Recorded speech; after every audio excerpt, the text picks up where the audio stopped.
Tiap ketemu orang, posisikan diri sebagai orang yang paling banyak dosa. Ya, kalau sudah tahu diri bahwa kita ini banyak dosa, kita tidak mudah.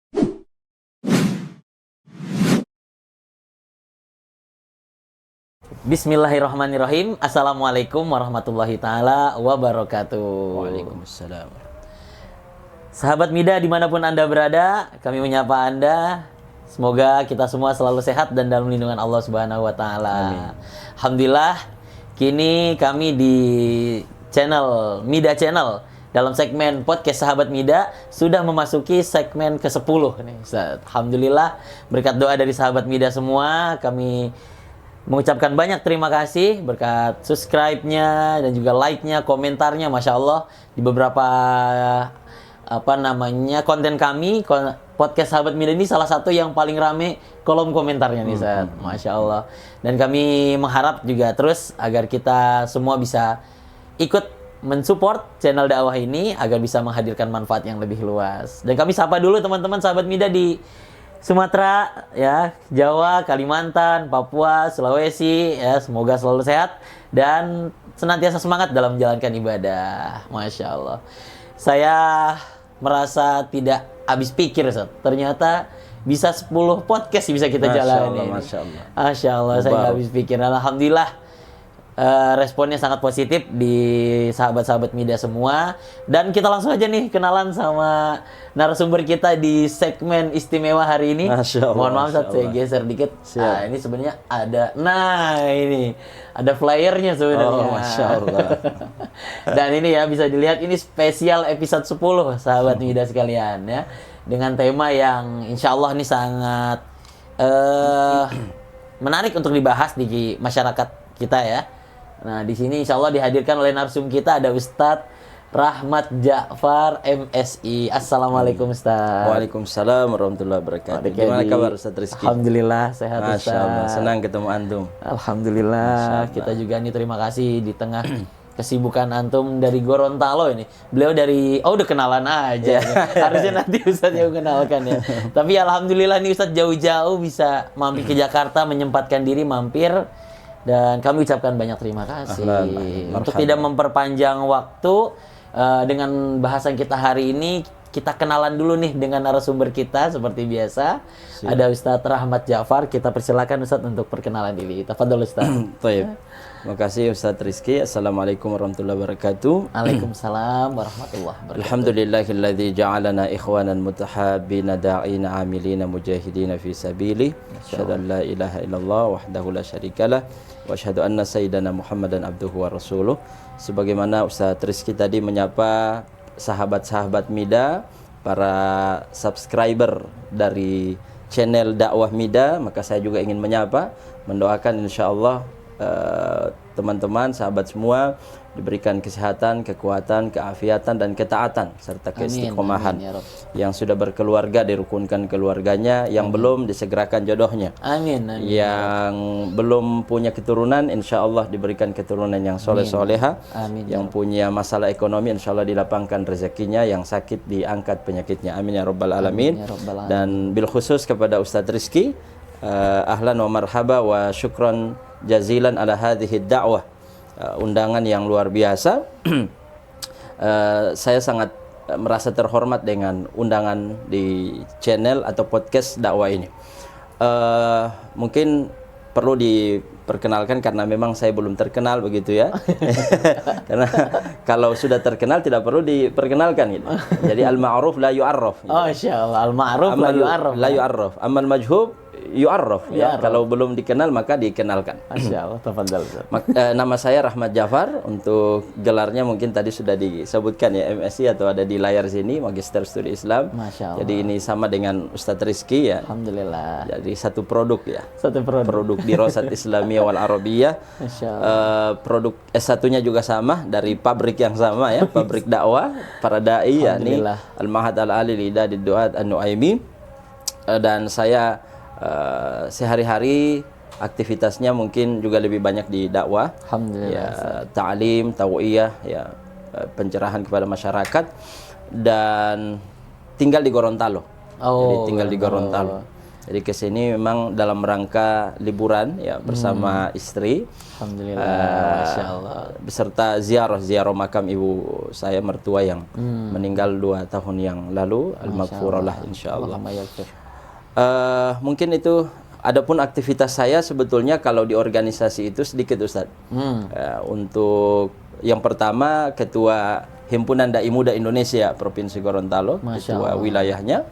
Kemudian di aktivitas MUI juga ada di Komisi Fatwa. Komisi Fatwa MUI Kota Gorontalo. Kemudian mungkin yang sering antum lihat ada program GGS dari KCM ya, Komunitas Cinta Masjid Gorontalo. GGS itu kan ganteng-ganteng yang dulu terkenal gitu. Bukan ganteng-ganteng soleh ya, atau ganteng-ganteng serigala. Ini ngobrol-ngobrol santai. Ngobrol-ngobrol G-nya kan diambil dari antara N dan G kan? Iya. NGO gitu. Meskipun agak maksain ya, tapi nggak apa-apa lah dari GGS. Gitu. Saya selalu aktif tuh saat hadir di itu menyimak Ustadz menyampaikan di saung yang sangat klasik itu. Lalu Ustadz siapa itu? Ada Ustadz Rizal Panigoro, ada Ustadz Rivian Panigoro, Ustadz Kiman juga, ada Ustadz Abdul. Ustadz Kiman ini angkatan kelima di Noemi, sama Ustadz Abdul Razak Hulalata yang penulis buku. Ada beberapa buku yang sudah dia tulis itu. Masya Allah. Jadi mungkin itu sangat kompak sekali sih memang di situ, sangat cair ya. Betul. Boleh sahabat-sahabat nanti mampir lah ke. Biasanya live-nya di mana itu, Ustaz? Live-nya itu di halaman rumah ya. Tapi di kanalnya di channelnya itu Rahmat Jafar untuk Facebook. YouTube-nya Rahmat Jafar Official. Masya Allah. Jadi main di YouTube juga ya. Main di YouTube juga ada Rahmat Jafar Official. Kajian-kajian yang lebih ke rumah tangga sebetulnya. Gitu. Jadi fikih rumah tangga, parenting gitu lah ya. Parenting dan videonya singkat-singkat begitu. Jadi ada pesan-pesan yang dibuat semudah mungkin ya supaya bisa dicerna oleh semua kalangan dengan bahasa yang mudah begitu. Dan mungkin yang terakhir saya pengisi di TVRI Gorontalo ya. Acara apa itu? Acara Lentera Hati. Lentera Hati. Ya, Lentera Hati. Iya, setiap hari Kamis jam 3 sampai jam 4 siaran langsung gitu. Masya Allah. Jadi dengan tema yang terus terupdate gitu. Masya Allah. Masya Allah. Tidak kaget lah tutur katanya ini sudah terbiasa ini sahabat ini, Masya Allah. Jadi saya nggak usah mengajarkan beliau untuk santai, beliau sudah santai karena sudah terbiasa depan kamera ya. Masya Allah. Barakallahu fiik Ustaz. Waalaikumsalam barakallah. Alhamdulillah tadi kita sudah menyimak apa yang perlu kita kenalkan dari pemateri kita hari ini, yaitu Ustadz Rahmat Jafar MSI, yang pastinya kehadiran beliau sangat spesial di segmen kita kali ini. Masya Allah. Dan pastinya kita mengharap istifadah ilmu yang sedikit dari banyaknya ilmu yang beliau miliki nih sahabat Mida. Dan kita langsung masuk saja ke segmen kita selanjutnya, yaitu tema yang kita mau bahas hari ini Ustadz. Ya, siap. Sedikit prolog untuk membahas tema kita hari ini. Seringkali di masyarakat itu kita selalu diforsir tenaga kita dalam hal-hal yang berbeda gitu saja. Kayak misalkan tarawih ada perbedaan. Lalu ketika melakukan amalan-amalan ibadah yang lainnya, itu seringkali hati kita itu menjadi terasa bimbang atau mungkin merasa tidak nyaman gitu ya dengan adanya perbedaan-perbedaan itu yang mungkin ya itulah. Itu sering terjadi di Indonesia ini, Ustaz. Ya, tidak bisa betul. dipungkiri. Maka untuk itu dengan kafaah Ustadz Rahmat Jafar ini yang bidangi bidang syariah, jadi memang beliau ini ambil takhusus di ilmu syariah, Ustaz ya. Pastinya kita selaraskan dengan kafaah yang atau basic yang beliau miliki. Jadi kita pengen tahu, mempelajari dari beliau bagaimana cara kita menyikapi perbedaan dalam melaksanakan ibadah agar pelaksanaan kita tuh lebih mantap. Betul. Andai ada perbedaan, kita bisa menyikapi dengan lapang gitu saja. Tidak malah menjadi sebuah distraction atau jadi sebuah masalah ya di tengah-tengah kita. Nah, untuk itu kita akan persimak langsung aja nih Ustadz Rahmat Jafar untuk menyampaikan materinya hari ini yang akan beliau sampaikan. Nanti ada di sini, kita menyimak sambil kita diskusi Ustadz, santai aja karena ini podcast. Mungkin nanti sesekali saya menguatkan atau mungkin bertanya. Ya mohon izin nanti Ustadz ya. Siap. Masya Allah. Barakallah Ustadz Rahmat Jafar, untuk waktu dan tempat kami persilahkan. Terima kasih Ustadz Rizky untuk tema kita hari ini yang insya Allah akan menjadi manfaat, pencerahan bagi semua masyarakat yang menyaksikan podcast ini. Memang kita ini sekarang krisis toleransi, Ustaz. Oh, gitu Ustaz ya. Kita sekarang lagi krisis toleransi antara sesama muslim, saling mentahdzir, ya, saling tabdi', ya, membid'ahkan, saling tadlil, menyesatkan, kemudian saling vonis memvonis, ya. Padahal ini bukan karakter seorang muslim yang baik. Karakter seorang muslim yang bijak itu dia tasamuh, dia toleransi.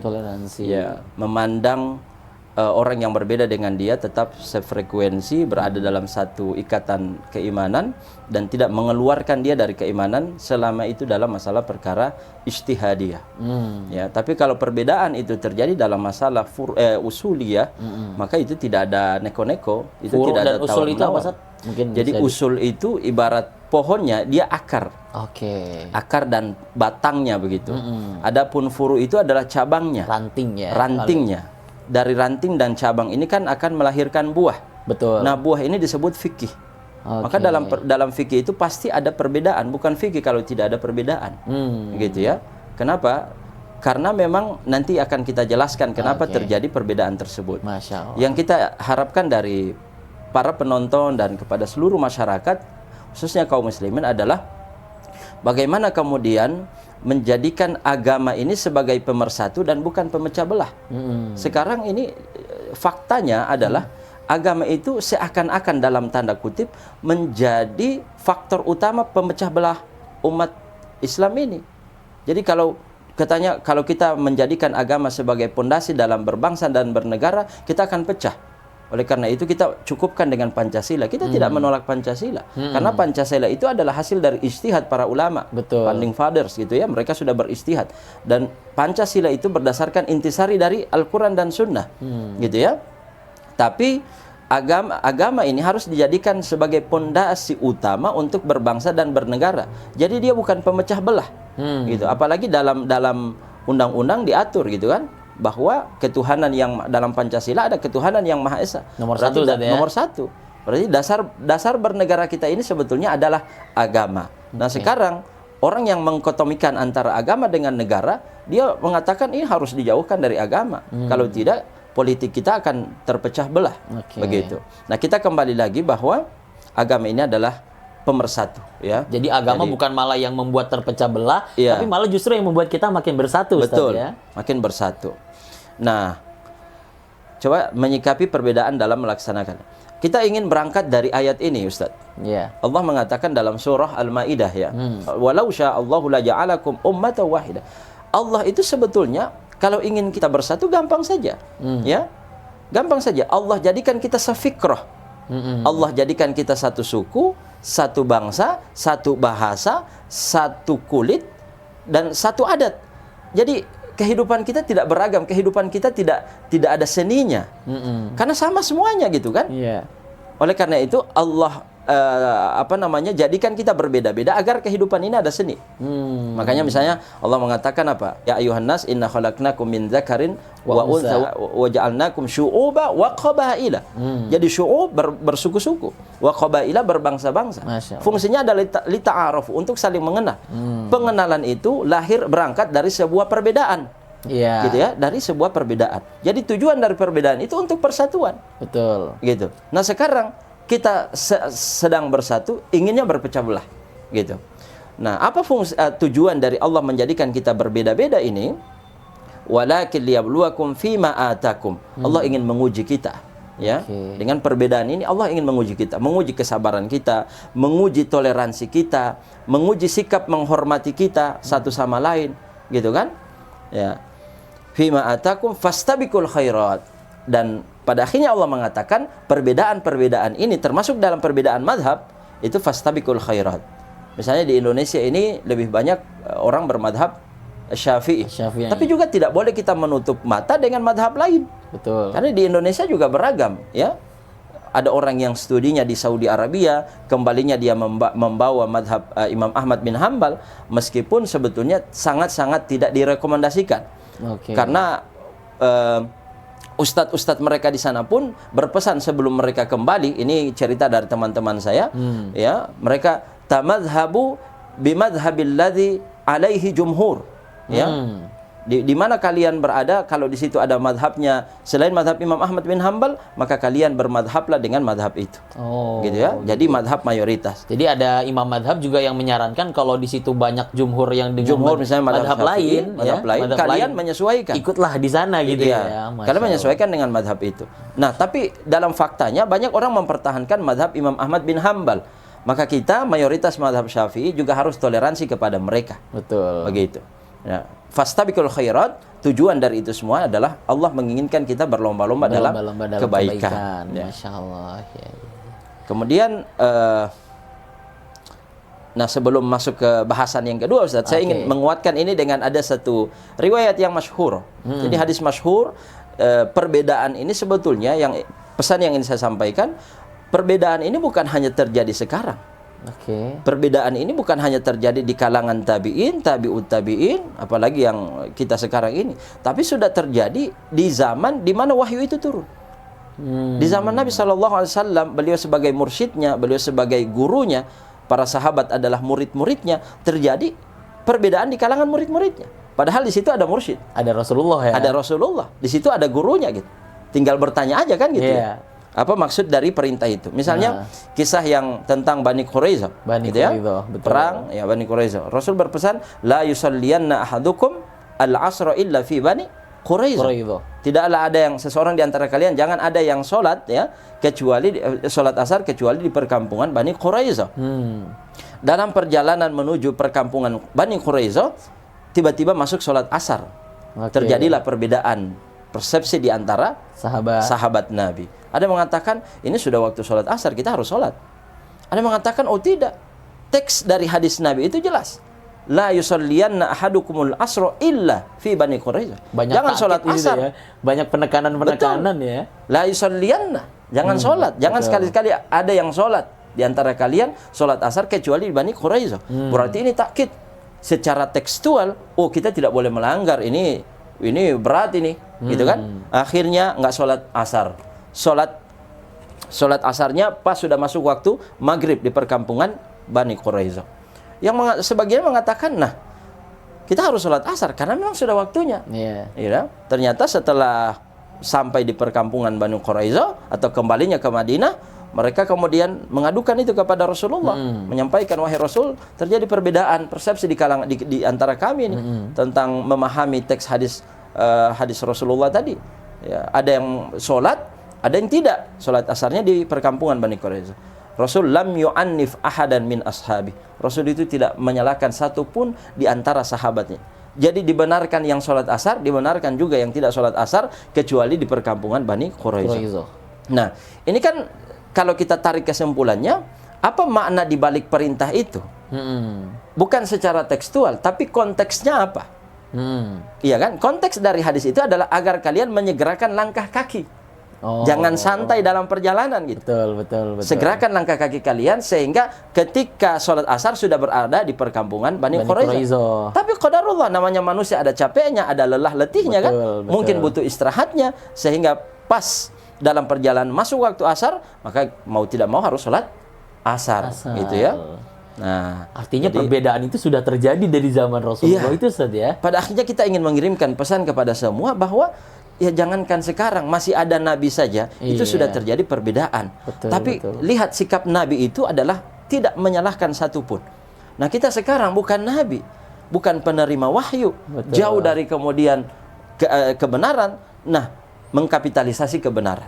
Ya, mudah menyalahkan, memvonis orang lain, menyesatkan, apalagi sampai memvonis orang lain masuk neraka. Rasulullah saja tidak ada menyalahkan ya dengan kasus tadi ya. Tidak menyalahkan. Masya Allah. Ya. Kenapa kamu tidak sholat asar? Kenapa kamu sholat asar gitu? Padahal perintah saya jangan sholat kecuali di Bani Quraisyah. Gitu. Masya Allah. Menarik sekali ini bahasannya ini, Masya Allah. Lanjut Ustaz. Nah, kita lanjutkan sekarang. Supaya tahu kira-kira apa faktor-faktor yang menyebabkan terjadinya khilafiyah. Jadi kalau tadi saya sudah sampaikan khilafiyah itu hanya terjadi dalam masalah dalam masalah ijtihadiyah, furu'iyah atau furu'iyah dan bukan usuliyah. Kalau dalam masalah usul la ijtihad. Tidak ada masalah ijtihad di situ. Jadi layak belum ijtihad. Tapi kalau dalam masalah furu' cabang, itu terjadi yaqbalul al-ijtihad. Dia menerima ijtihad, dan ijtihad itu akan melahirkan perbedaan. Karena masing-masing beristihad gitu. Iya. Ya. Ada yang melahirkan satu hukum yang sama, ada yang melahirkan hukum yang berbeda. Oke. Ya. Nah, pertama, kenapa terjadi masalah khilafiyah atau perbedaan hukum? Karena adanya ayat yang berbeda satu dengan yang lainnya secara zahir. Oh, itu ya sebab Jadi pertama secara Ustaz, ya. iya, secara zahir. Nanti akan kita jelaskan misalnya gimana pemahaman para ulama menyimpulkan hukum tentang quru, makna quru. Ya kan? Dalam masalah iddah. Iddah. Ya kan? Karena ini ada mujmal, ada mubayyan, ada ayat mutlak, ada yang muqayyad, gitu kan? Ada nasi, ada mansukh, gitu kan? Iya. Nah, ini semuanya akan melahirkan perbedaan. Karena ulama masing-masing berbeda menyikapi itu. Apa saja itu Ustaz pendapat ulama tentang memaknai salah satu quru dalam konteks Misalnya gini. itu tadi? Kalau salah satu quru itu kan Allah mengatakan walladzina yatawaffawna minkum wa yadharuna azwaja yatarabbasna bi anfusihinna thalathata quru. Orang-orang yang suaminya meninggal, maka para wanita ini masa iddahnya adalah wal mutalaqqatu yatarabbasna bi anfusihinna thalathata quru. Kalau yang meninggal itu 4 bulan 10 hari. Kalau sekarang ini diceraikan hidup. Ya, diceraikan oleh suaminya, maka masa iddahnya itu 3 kali quru. 3 quru ini kata qur'un, dia mutlak, tidak punya makna, dia maknanya umum, enggak ada secara zahir. Nah, dia lafaz mustarak yang punya 2 makna dalam bahasa Arab. Dia makna toharoh, ada dia makna haid, gitu kan? Ada al-quru itu maknahu toharoh, maknahu al-haid. Nah, sebagian ulama mengatakan makna quru itu adalah toharoh, sebagian lain mengatakan adalah haid. Kenapa Kak? Yang mengatakan haid? Karena haid itu paling muntabit. Haid itu pasti, dia ukurannya pasti gitu. Yeah. Beda dengan toharoh, gitu kan? Nah, jadi terjadi dalam menanti masa iddah itu ukurannya apa? Sebagian ulama mengatakan hitung sucinya. Oke. Bukan haidnya. Sebagian ulama mengatakan hitung haidnya, bukan sucinya. Oh, ada perbedaan pendapat di situ ya. Jadi lahir atau berangkat dari apa namanya? Dari ayat, zahirul ayat, gitu kan? Jadi pemahaman terhadap ayat yang betul, secara zahir ya. Jadi quru itu diterjemahkan dari sebagian ulama, ada yang mengatakan bahwasanya yang jadi patokan itu masa haidnya. Betul. Ada juga ulama yang mengambil pendapat diambil masa sucinya. Masa sucinya. Oke. Jadi kan terjadi perbedaan. Perbedaan. Nah, yang benar mana? Kan dua-duanya bisa dibenarkan. Oh, iya. Itu kan? Karena lafaz quru ini dua-duanya punya makna. Maknanya bisa dibenarkan dua-duanya secara bahasa Apa Arab. itu dua itu, Ustaz? Kalau dalam dua maknanya itu? Qur'un itu maknahu toharoh, ada maknahu al-haid. Bersuci atau ketika dan haid. Dan haid. Oh, nah, suci dan haid. Iya. Salah satu Qur'an artinya 3 kali haid dan 3 kali suci. Gitu. Nah, masa kalau kita benar, yang paling benar toharoh. Nah, berarti yang salah haid. Yang paling benar yang haid, karena dia paling muntabit. Berarti yang salah toharoh. Nah, disinilah butuh yang namanya toleransi. Jadi dalam masalah ijtihadiyah itu bukan khotok dan shawab. Bukan salah benar ya, tapi mohon maaf, bukan halal haram. Oke. Bukan hitam putih, tapi khotok dan shawab. Kalau khotok dia dapat 1 pahala, kalau shawab dia dapat 2 pahala. Karena Nabi mengatakan, man ijtahada fa asaba lahu ajron, wa man ijtahada fa akhta'a lahu ajrun. Ya. Siapa yang beristihad kemudian istihadnya benar, maka dia dapat 2 pahala. Dan siapa yang beristihad dan istihadnya salah, maka dia masih dapat 1 pahala. Jadi bukan sesat atau tidak ini, bukan masuk neraka atau masuk surga, tapi khotok dan shawab. Itu dalam masalah ijtihad. Ya. Kemudian yang kedua, perbedaan ulama dalam menilai derajat suatu hadis, gitu ya. Nah, ini sudah maklum lah, gitu kan. Ada yang mengambil hukum karena hadisnya dianggap sahih setelah diteliti. Misalnya ada metode nakdul hadis ya. Ada kritik hadis, itu kan melahirkan ini hadis sahih ini atau hadis dhaif dan seterusnya. Atau ada periwayatnya yang ada lemah dhaif gitu kan, yang lemah, maka hadisnya pun akan menjadi dhaif. Nah, ini akan melahirkan perbedaan kesimpulan hukum di kalangan para ulama. Dan ini banyak Ustaz ya. Dikatakan yuhtaju bihi, ya boleh dikatakan ini sebagai hujah karena dalilnya kuat. Gitu kan? Oh, ada mengatakan ini dalilnya tidak kuat sehingga la yuhtaju bihi. Tidak bisa Artinya ada dijadikan perbedaan sebagai di situ hujjah. ya, Ustaz ya. Iya. Ada perbedaan di mana ada yang mengatakan ini hadisnya kuat, ada yang Betul. mengatakan ini hadisnya kurang kuat Ya. seperti itu. Atau ya, di Ustaz ya. sisi lain ini hadis yang dhaif sehingga tidak bisa dijadikan sebagai sandaran hukum. Ada yang mengatakan mengakui, iya betul itu hadis dhaif, tapi dalam hadis dhaif dia masih boleh digunakan sebagai dalil selama bukan dalam masalah akidah. Oke, Yang kedua betul. bukan dalam masalah halal dan haram. Betul. Dan yang ketiga untuk fadhailul amal. Kan begitu. Mencari kemuliaan beramal ya. Jadi hanya terjadi perbedaan dalam itu bisa dijadikan sebagai sandaran atau tidak. Masya Allah. Gitu. Ya, ya. Kemudian yang ketiga, perbedaan ulama dalam menetapkan mana ayat yang mujmal, muqayyad, ini tadi sudah sempat ini ya, mana yang am, mana yang khas gitu ya. Kemudian yang keempat, perbedaan ulama dalam menggunakan metodologi kesimpulan hukum. Karena begini, sumber hukum yang disepakati ya di kalangan para ulama kan hanya 4. Betul. Jadi ada Al-Quran, ada Sunnah, ada Ijma', ada Qiyas. Ijma' dan Qiyas. Selain itu kan tidak disepakati. Itu mukhtalaf fihi. Yeah. Yang muttafaq alaihi 4 kan? Yang mukhtalaf fihi kan ada Banyak. berapa? Kurang Saddu lebih 8 ya. ya. Ada saddu dzaroi, ada istihsan, istishab, ada syar'u man qablana, ada qaul sahabi. Ya. Jadi misalnya mazhab Syafi'i itu Imam Syafi'i tidak menggunakan istihsan. Mazhab lain menggunakan istihsan. Nah, ini kan akan melahirkan perbedaan kesimpulan hukum, gitu. Jadi metodologi yang dipakai untuk istimbatul ahkam asyariyah kalau berbeda maka akan melahirkan hukum yang berbeda pula. Oke. Nah, Iya, tapi apakah perbedaan itu menyebabkan kita sangar ya, sadis kepada orang lain menghukumi mereka ini salah atau tidak? Tentunya tidak, karena ini sekali lagi perkara khilafiyah, Iya. furu'iyah dan bukan usuliyah. Tapi kalau ada yang berbeda di 4 itu, nah itu mungkin bisa Ya, kalau berbeda dalam 4 itu yang 4 yang berasal bermasalah. dari Al-Quran, Misalnya dia tidak hadis. menggunakan kias. Nanti dia akan menemukan kesulitan sendiri. Bagaimana menyimpulkan hukum narkoba kalau dia tidak menggunakan kias? Oh iya, betul. Gitu kan? Ijma'. Kalau dia menolak ijma' maka tidak boleh. Ya, ijma' ini kesepakatan ulama. Ya. Dan siapa kita menolak ijma'? Gitu kan? Jadi kalau ada satu kesimpulan hukum yang bertentangan dengan ijma', maka kita ya harus tolak. Betul. Karena ijma' para ulama dia langgar gitu. Misalnya ada seorang ulama yang membolehkan makan dan minum ketika sudah terdengar azan yang kedua, ya berdasarkan ketika sahur ya, bulan Ramadan. Karena berdasarkan hadis idza sami'a ahadukumun nida wa fi yadihi ina fala yad'uhu hatta yaqdi hajatan. Ya, jika seseorang di antara kalian sedang makan, minum, sahur, kemudian mendengar azan, maka jangan tinggalkan, jangan letakkan piring atau makanannya atau minumannya itu sampai dia selesaikan makan dan minum. Oh gitu. Nah, ini kan bertentangan dengan ijma'. Gitu kan? Ijma'ul ulama 4 mazhab mengatakan batal kalau dia lanjutkan makanan dan minuman itu. Betul, Karena sesungguhnya makna hadis ini harus ditakwil. Itu yang pertama azan. Bilal bin Rabah ya, kemudian ya, atau yang kedua ini harus ditakwil karena yang dimaksud dengan hadis ini adalah azannya Bilal bin Rabah. Bukan Abdullah bin Ummi Maktum. Gitu. Ya, kan ada hadis mengatakan gini. Kulu washrabu hatta yu'adzina lakum Abdullah bin Ummi Maktum. Kan gitu ya. Makan minumlah kalian sampai terdengar azannya Abdullah bin Ummi Maktum. Berarti Bilal bin Rabah di zaman Nabi kan ada 2 azan. Nah, yang dimaksud dengan hadis tadi, lanjutkan makan dan minum ya, atau jangan letakkan makanan dan minuman kalian sampai selesai, itu yang dimaksud dengannya adalah azan yang pertama. Azan yang pertama. Bukan azan yang kedua.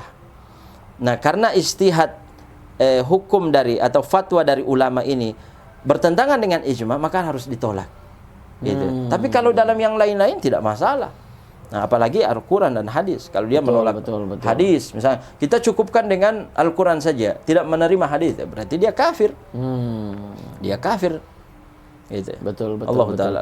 Masya Allah, ini materinya cukup berat ya, tapi insya Allah ini sangat bermanfaat buat cara kita menangkap, menyikapi ya. Nanti juga akan dijelaskan oleh Ustaz Rahmat yang begini cara menjelaskannya, Ustaz ya. Masya Allah. Baik, selanjutnya di bahasan yang ketiga ini, gimana sikap kita terhadap perbedaan? Nah, ini tentunya perbedaan dalam masalah khilafiyah tadi ya. Dalam masalah furu'iyah dan bukan usuliyah. Nah, ini furu'iyah sama usuliyah ini mungkin perlu diganti bahasa yang lebih. Kalau usuliyah itu adalah sesuatu yang pokok. Oke. Yang tidak boleh ada perbedaan. Pokok ya, yang pokoknya. Ya, adapun yang furu'i itu adalah cabang-cabangnya yang masih boleh kita berbeda dan membutuhkan toleransi. Contohnya misalnya usuliyah itu masalah sholat misalnya. Apa hukum sholat? Sudah, hukumnya wajib. Tidak boleh ada berbeda di situ. Ketika ada mengatakan menurut saya sholat tidak wajib lagi, tapi ya sunnah saja, berarti dia sudah keluar dari agama, dia murtad seketika. Dia sudah mengingkari dan dia harus kita ingkari. Betul. Harus kita ingkari itu. Jadi al-inkar, la inkara fil ijtihad, la inkara fil mukhtalaf fih, wa innamal inkar fil mujma' alaih. Kalau dalam hal yang sudah disepakati harus diingkari, ya. Tapi kalau dalam masalah yang tidak disepakati, terjadi perbedaan khilafiyah di kalangan para ulama, maka tidak boleh ada pengingkaran. Gitu. Jadi mungkin kalau sepiring itu usul itu mungkin karbohidratnya mungkin saja. Iya. Intinya yang pokok ya, yang di situ ya, makanan. Kalau pohon tadi dia pohonnya. Akarnya. Adapun furu itu adalah cabang-cabangnya, ranting-rantingnya. Ya, cabang-cabangnya. Bersumber dari satu akar. Itu gitu. Mungkin yang bisa lebih mudah dipahami antara usul dan furu. Jadi kalau usul itu dasarnya. Pokoknya ya, landasannya ya. Tapi kalau furu itu nanti cabang-cabangnya Ustaz ya. Kalau dalam masalah ibadah salah satu contohnya adalah hukum sholat. Sholat hukumnya wajib. Tapi bagaimana cara mengangkat tangan ketika takbiratul ihram? Apakah sejajar dengan bahu atau sejajar dengan daun telinga?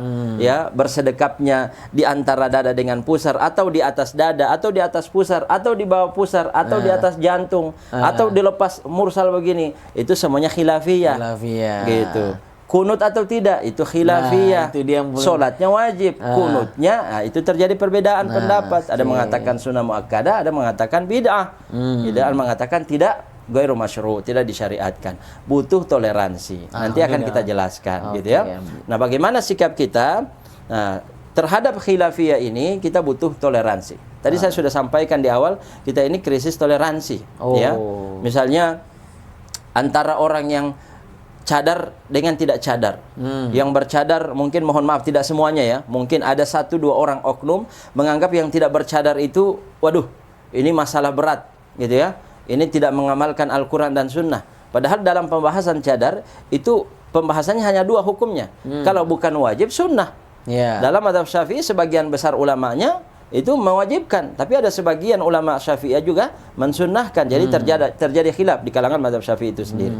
Nah, dalam masalah mohon maaf misalnya ihda'us thawab lil mayyit, menghadiahkan pahala untuk orang meninggal, dalam bahasa kita adalah tahlilan. Ini furu'. Ini butuh toleransi yang tinggi. Betul. Jangan yang tahlilan mengatakan yang tidak tahlilan nggak sayang orang meninggal, ya kan? Sudah lupa dan sebagainya. Ya. Sementara yang tidak tahlilan mubaddi, dia membid'ahkan orang tahlilan dan konsekuensinya adalah masuk neraka. Artinya gitu. Ini bid'ah ini tahlilan ini salah, tidak pernah diajarkan, itu juga tidak boleh. Iya, betul, tidak boleh. Jadi jangan menganggap orang yang tahlilan itu masuk neraka, dan juga orang tahlilan jangan menganggap orang nggak tahlilan mengvonis dia nggak sayang orang yang meninggal. Bisa jadi dia ihda'us thawab, mungkin langsung ke masjid, bangun masjid, gitu kan, sedekah ke panti asuhan dan seterusnya.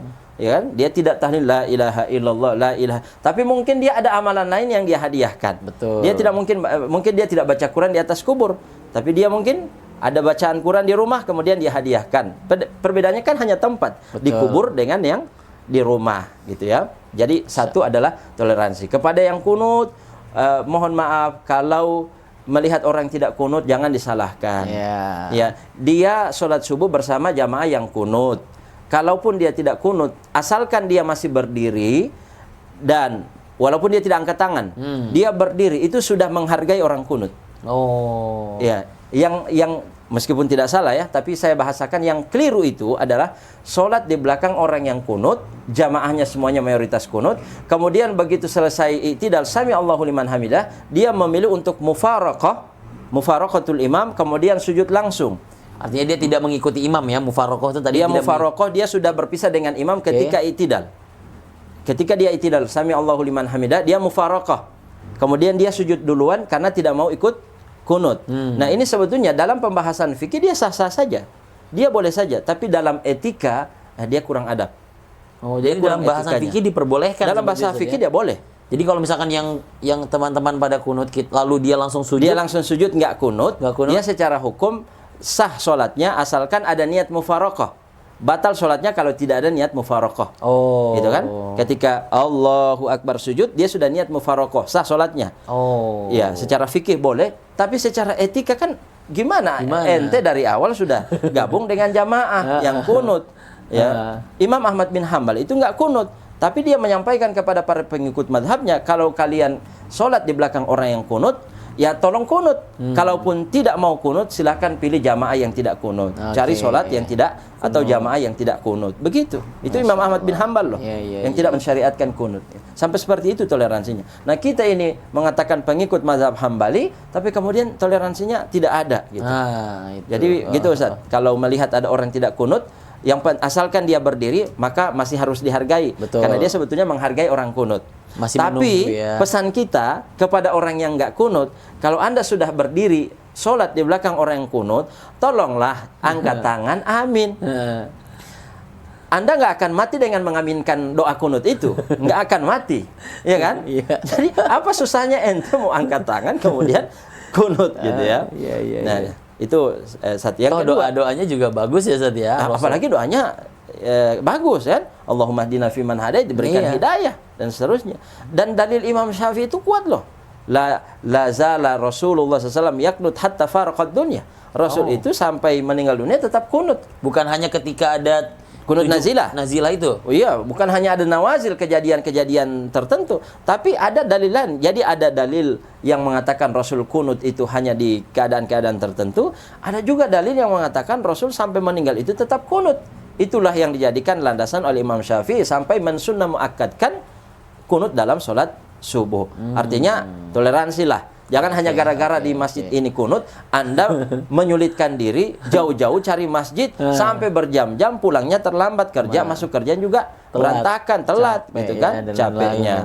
Dalam masalah sholat tarawih, ada orang ya rela sampai berjalan berkilo-kilo, macet-macetan untuk mencari masjid yang 8, meninggalkan masjid yang 20, 23, yang 11 dengan 20 gitu kan? Oh di sini 23, oh nggak ada tumak ninah, padahal tumak ninah itu 1 detik, ya. Subhanallah, sami Allahu liman hamidah, ukuran subhanallah, Allahu akbar, nggak baca subhana rabbiyal a'la wa bihamdi, asalkan durasinya sujud itu subhanallah, itu kan sudah tumak ninah. Dan di Indonesia ini rata-rata yang 23 rakaat selesai 30 menit itu atau 25 menit itu sudah tumak ninah semua. Artinya cepat itu bukan berarti tidak ada tumak ninah.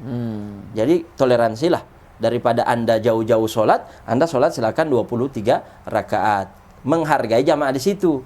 Apa kata jamaah di situ? Di sini ada masjid, rumah Anda di samping masjid, carinya jauh-jauh. Oh ini gimana ukhuwah orang ini, kan akan jadi bahan perbincangan masyarakat gitu ya. Kemudian Masya Allah. Jadi yang pertama itu toleransi itu penting sekali Ustaz ya. Betul. Bahkan para imam-imam juga mengajak kita untuk bertoleransi Ustaz ya. Iya, betul. Tidak malah menyalah-nyalahkan yang berbeda pendapat. Bahkan di dalam kisahnya Imam Malik dan Imam Syafi'i pun ketika mereka saling bertukar jamaah sholat subuh pun saling bertolerir Ustaz ya. Ketika di Imam Syafi'i di tempatnya Imam Malik dia tidak berkunut, Imam Malik di tempatnya Imam Syafi'i mengikuti kunut. Itu kan betapa indahnya ya Ustaz ya. Tapi sekarang kadang kita malah mempersulit diri kita sendiri kadang, atau malah menimbulkan percikan-percikan permasalahan atau permusuhan cuman gara-gara urusan itu. Betul. Padahal ini masalah istihadiyah. Dalilnya masing-masing ada. Gitu ya. Masing-masing punya dalil. Masing-masing punya dalil.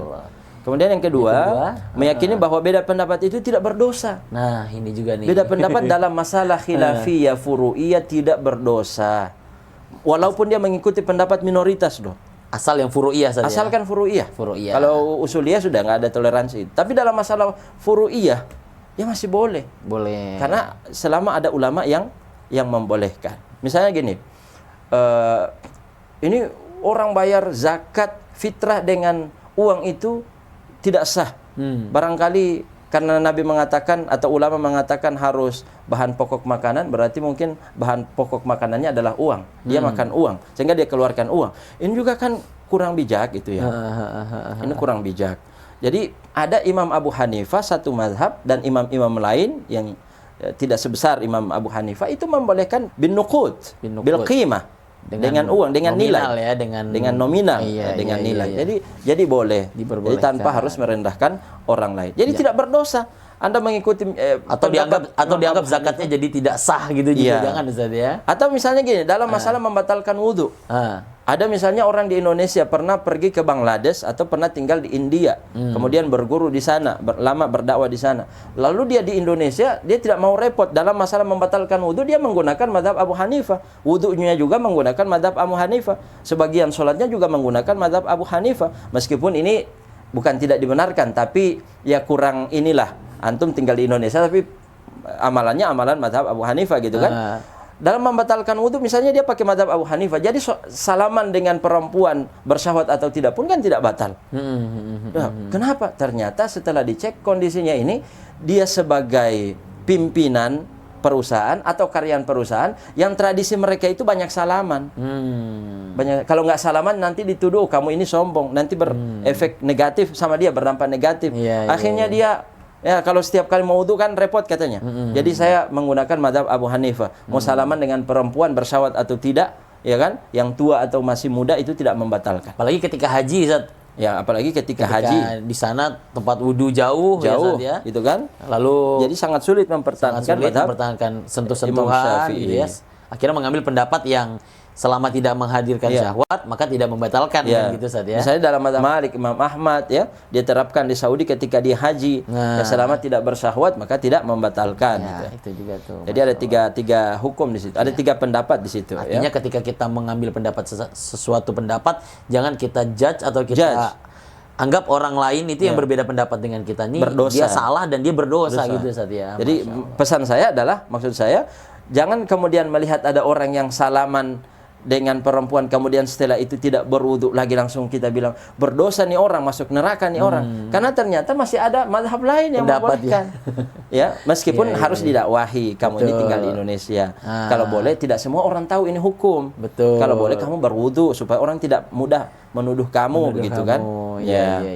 Kemudian yang ketiga, tidak berlebihan dalam menyikapi khilafiyah. Ada kan menyikapi dengan emosi gitu kan, dengan terlalu sewot dengan masalah khilafiyah. Betul, bahkan santai aja. Sesama saudara kadang malah jadi bermusuhan gitu Ustaz ya. Ya, betul sekali. Masya Allah. Ada orang yang masalah khilafiyah ini, gara-gara khilafiyah ini kemudian sampai cerai antara suami dan istri gitu kan. Suaminya misalnya bermadhab Syafi'i, istrinya tidak mau bermadhab Syafi'i karena repot, ya kan? Ya, lalu kemudian setelah wudu istrinya suka usil, dicolek, disentuh, akhirnya suaminya marah. Udah kamu tidak menghargai mazhab saya, kamu saya ceraikan. Kan, sampai seperti itu. Ya kan? Jadi butuh apa? Itu over sekali itu. Over, terlalu berlebihan. Masya Allah, Sangat-sangat berlebihan. Kemudian yang keempat, tidak merasa paling benar dengan pendapat kita. Ini yang paling penting. Ya. Masya Allah. Antum bermadhab Syafi'i, maka jangan merendahkan madhab lain. Antum bermadhab Imam Ahmad bin Hambal, jangan merendahkan madhab Syafi'i gitu kan. Menuduh ini dan sebagainya, ini dan itu dan sebagainya. Ya, mungkin itu Ustaz. Jadi jangan sampai ada kapitalisasi kebenaran. Ya, jangan mengkapling kebenaran, jangan mengkapling surga bahwa surga itu hanya pantas untuk saya.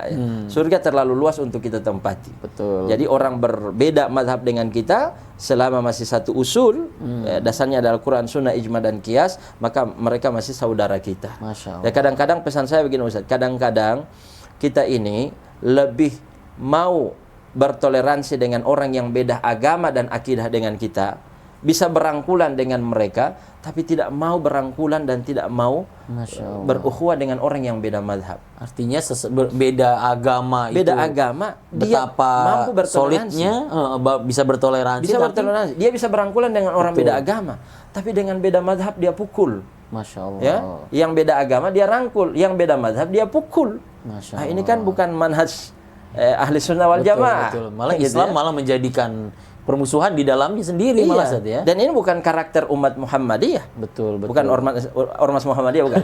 Karakter umat Nabi Muhammad SAW itu adalah Nabi Muhammad ruhama ubainahum, ya, asyiddau 'alal kufar ruhamau bainahum. Betul, terhadap orang kafir itu mohon maaf ya, kita tidak ini nih, tidak rasis ya. Tidak memusuhi ya. Tapi dalam konsep itu kepada orang kafir kita harus tegas, bukan keras ya. Kita harus tegas. Lakum dinukum waliyadin.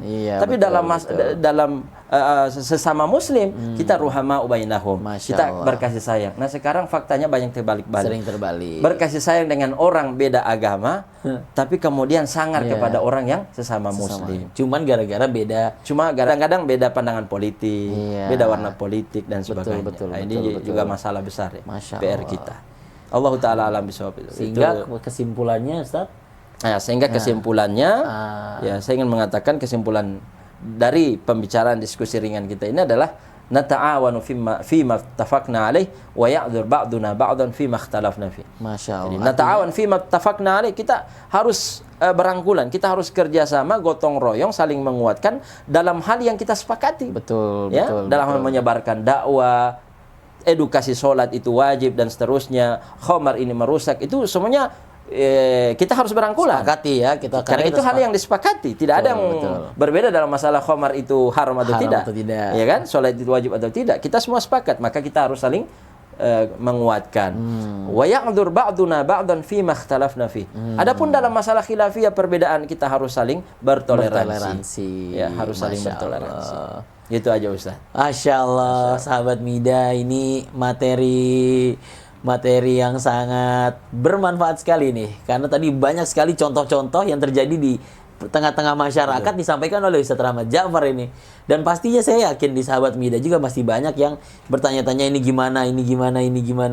Dan tadi sudah dijawab langsung oleh Ustaz Rahmat Ja'far. Mungkin kalau ada yang bertanya di komentar, di kolom komentar Ustaz, bisa dibuat tema baru. Nah ini saya baru mau menyampaikan. Jadi kita sefikir. Iya, betul. Ini saya baru menangkap Ustaz, jadi kita memang di segmen terakhir setelah penyampaian Ustaz tadi, kita ucapkan terima kasih banyak Ustaz ya. Terus ilmunya, dan segmen terakhir ini kita ada sesi GPS namanya. Masya Allah. GPS tuh jawab pertanyaan subscriber. Iya. Bukan GPS yang buat penunjuk jalan ya. Jadi memang nih di tengah-tengah ini kita sudah menangkap pertanyaan-pertanyaan dari subscriber kita Ustaz. Oke, saya coba bacakan Ustaz ya. Siap. Alhamdulillah. Ini mumpung ada Ustadz yang concern di bidangnya nih, kita harus maksimalkan kehadirannya ini Ustadz. Nah, pertanyaan yang pertama Ustadz, hadir dari Ihsan. Kebanyakan kita ini nggak paham Ustadz, mazhab Syafi'i, mazhab itu gimana. Lalu kita ya melaksanakan itu ikut-ikut aja gitu atau taklid gitu Ustaz ya. Nah itu bagaimana cara kita menyikapi? Kalau kita harus belajar madhab dulu, mendalami mazhab itu kan kayaknya untuk kita sekarang ya mungkin kalau bukan yang mahasiswa memang concern untuk buat itu kan kayaknya berat Ustaz ya. Apalagi dengan istilah-istilah Arab yang banyak. Nah bagaimana cara menyikapi taklid tersebut itu Ustaz? Langsung ditanya apa langsung dijawab? Langsung dijawab aja atau baik. Langsung dijawab aja saja. Oke. Jadi pertama hukum bermadhab itu tidak wajib. Karena madhab ini hanya sebuah instrumen yang memudahkan kita untuk beribadah lebih dekat kepada pemahaman Al-Quran dan Sunnah. Karena kalau kita menyimpulkan sendiri apa yang dimaksud dengan ayat Allah dalam Quran dan maksud Nabi dalam Sunnah itu tidak mungkin. Karena kita jauh sekali pemahaman kita. Ya, jadi kita harus mengikuti salah satu ulama madhab. Itulah karakter Ahlus Sunnah wal Jamaah. Nah, kita memang level kita hanya muqallid, taklid, bukan mujtahid. Ya, muqallid itu mengikuti mujtahid. Gitu kan? Adapun kalau dia pembelajar, dia thalibul ilmi syar'i, dia analisis misalnya bagaimana metode penyimpulan hukum oleh para ulama dan dia tahu dasar-dasarnya, maka dia disebut dengan muttabi.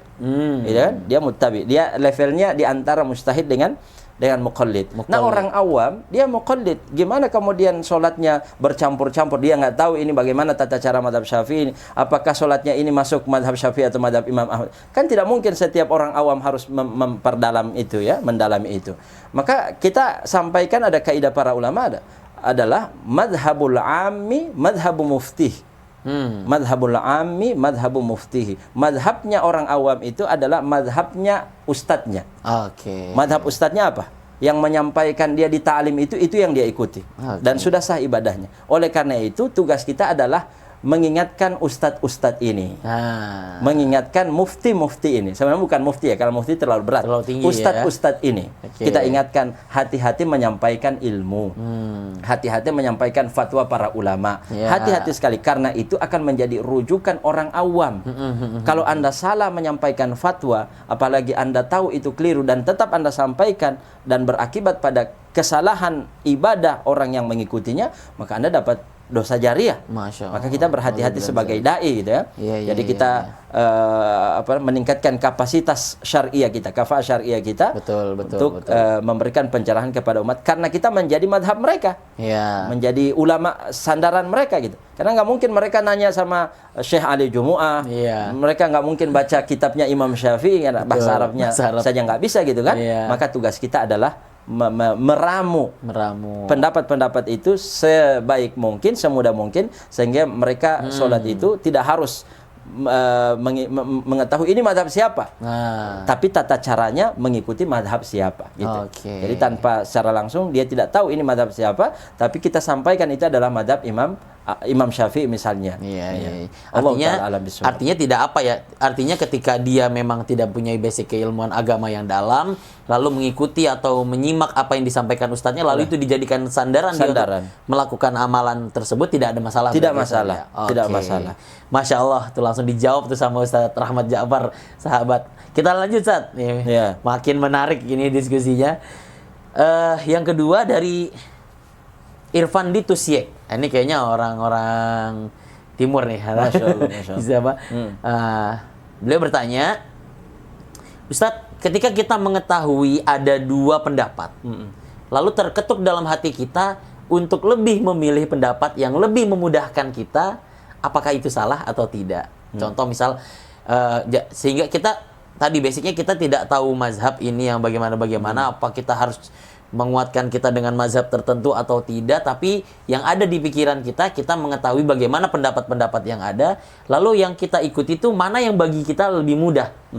Apakah itu cenderung memudah-mudahkan atau memang bagaimana, Ustaz? Mohon gambarannya.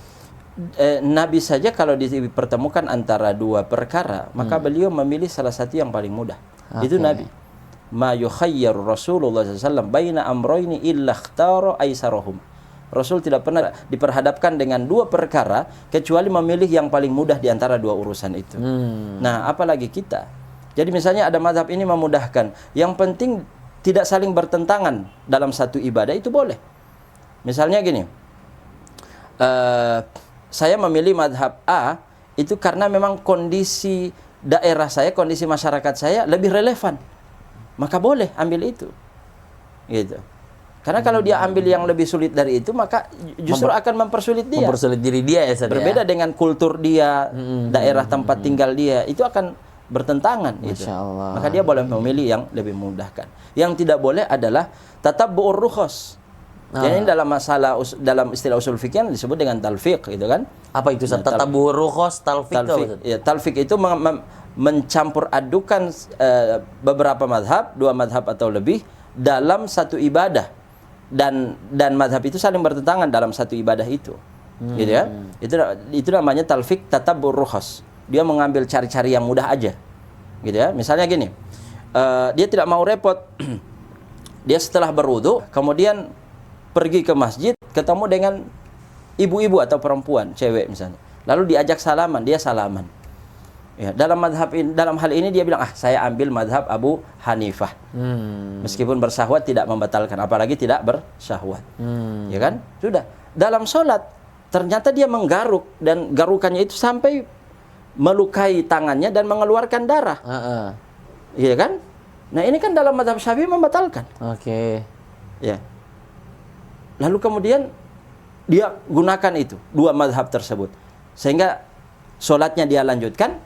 Ya, kemudian dia tidak berwudu ulang. Ini kan bertentangan gitu kan? Iya. Jadi dalam satu sisi dia ngambil pendapat kalau bersentuhan sama perempuan. Mohon maaf, dalam mazhab Imam Abu Hanifah itu membatalkan itu. Membatalkan darah yang keluar dari bukan jalurnya. Kalau mazhab Syafi'i tidak membatalkan. Kalau yang tadi konteksnya apa? Darah yang keluar ketika sholat, ya? Iya, ketika sholat. Itu kan? Dalam mazhab Abu Hanifah itu keluar min manfaat atau ghairu manfaat, itu membatalkan. Oke. Imam Syafi'i kalau dari jalurnya aja. Gitu kan? Dari jalurnya aja. Nah, kalau yang tadi kan dalam mazhab Syafi'i sudah batal. Tapi dia ambil mazhab Abu Hanifah. Ah, ini dalam satu rangkaian ibadah dia menggunakan dua mazhab karena tidak mau repot. Nah, itu namanya tatabbu'ur rukhas. Tapi kalau dia nggak tahu, Ustaz? Ya kecuali kalau nggak tahu kan. Kalau nggak tahu berarti rufi'an ummati al khata' wan nisyan kan? Wa mastukrihu alaih. Ya, ada tiga hal yang tidak dicatat dari umat Nabi Muhammad. Pertama adalah karena dia melakukan hal itu karena kesalahan, yang kedua an-nisyan karena lupa, yang ketiga adalah karena paksaan. Nah, termasuk di situ kejahilan, dia tidak tahu hukum. Orang tidak tahu hukum itu tidak terkena hukum. Gitu ya. Artinya kalau perbedaan sikap dalam amalan yang berbeda itu masih dibolehkan, tapi karena dia memilih mungkin yang lebih cocok dengan dirinya gitu saja. Selama amalnya berbeda. Tapi kalau satu amalan yang memiliki dua pendapat lalu dia ambil tidak saling bertentangan, itu boleh. Itu boleh. Iya. Misalnya gini, tata cara sholatnya dari awal itu terus pakai mazhab Syafi'i, ya kan? Meletakkan tangan di antara dada dengan pusar. Kecuali ketika dia tawarruk, karena dia mohon maaf mungkin agak berat, mohon maaf ya, ya agak susah tawarruk, dia duduknya iftirashi, menggunakan mazhab lain. Kan dalam mazhab lain kan tidak ada perbedaan antara duduk tahiyat awal dengan tahiyat akhir, sama-sama iftirashi. Nah, dia pakai mazhab lain. Ketika tahiyat akhir, dia duduknya iftirashi, bukan tawarruk. Iya, tawarruk tuh yang duduknya agak miring gitu ya. Iya. Nah, dalam mazhab Syafi'i kan kalau di rakaat terakhir kan harus tawarruk. Meskipun hanya sholat gitu 2 rakaat, gitu kan. Itu kalau saya agak kesulitan tuh memang. Nah, jadi semua rangkaian ibadah itu gerakan sholat, dia menggunakan tata cara sholat mazhab Syafi'i, tapi ketika duduk, dia menggunakan iftirashi, bukan tawarruk. Itu kan tidak membatalkan dalam sholat. Dalam mazhab Syafi'i tidak membatalkan. Jadi dia mencampur adukan dua mazhab tapi tidak saling bertentangan. Maka itu boleh. Yang tidak boleh tatabbu'ur rukhas itu mencampur adukan dua mazhab atau lebih agar mendapatkan keringanan padahal saling bertentangan. Contoh terakhir misalnya dalam pernikahan. Dalam pernikahan kan la nikah illa biwali. Imam Syafi'i mengatakan harus ada wali. Ya kan? Karena dia tidak mendapatkan wali, dia pakai mazhab Abu Hanifah, di mana seorang perempuan boleh menikahkan ininya sendiri, ya kan? Dirinya sendiri. Boleh menikahkan dirinya sendiri. Tidak diwakili oleh negara? Ya, tidak boleh. Tidak diwakili oleh negara, tidak ada wali dari dari perempuan ini. Tapi dirinya sendiri dia nikahkan. Ada pendapat yang mengeluarkan situ saja. Imam Abu Hanif kan membolehkan, baik bikir maupun sayyib kan, yang masih gadis atau yang sudah janda. Nah, dalam hal lain supaya karena dia kesulitan mencari saksi, ini ceritanya nikah siri. Dia panggil teman-temannya, ayo jadi saksi dong. Nggak ada yang mau. Akhirnya dia pakai mazhab lain yang membolehkan tidak ada saksi. Dalam satu rangkaian ibadah pernikahan, dia menggunakan dua mazhab untuk mendapatkan keringanan. Ya, supaya tidak perlu pergi ke wali, dia pakai mazhab Abu Hanifah. Tidak perlu ada saksi, dia pakai mazhab lain. Itu namanya tatabbu'ur rukhas. Itu yang tidak boleh. Masya Allah. Menarik sekali nih jawaban-jawabannya dari saya. Ja'far. Masya Allah, itu tadi dua pertanyaan dari subscriber kita di segmen jawab pertanyaan subscriber tadi itu saat. Alhamdulillah banyak sekali ilmu yang disampaikan oleh Ustaz Rahmat Ja'far ini. Terakhir Ustaz, closing statement dari seluruh pembahasan kita dari awal sampai akhir. Boleh mungkin closing statement berupa motivasi atau arahan atau nasihat buat para sahabat Midas sekalian ini. Ada kesimpulannya Ustaz. Pertama saya ingin mengucapkan jazakumullah khairul jaza atas undangan ini. Saya banyak belajar dari pertemuan ini, diskusi-diskusi di belakang layar, banyak inspiring dan motivasi untuk saya secara khusus ya. Bagaimana Ustaz Rizky dan tim channel Mida ini kemudian membangun dakwah lewat tim media, lewat sarana media sosial gitu ya.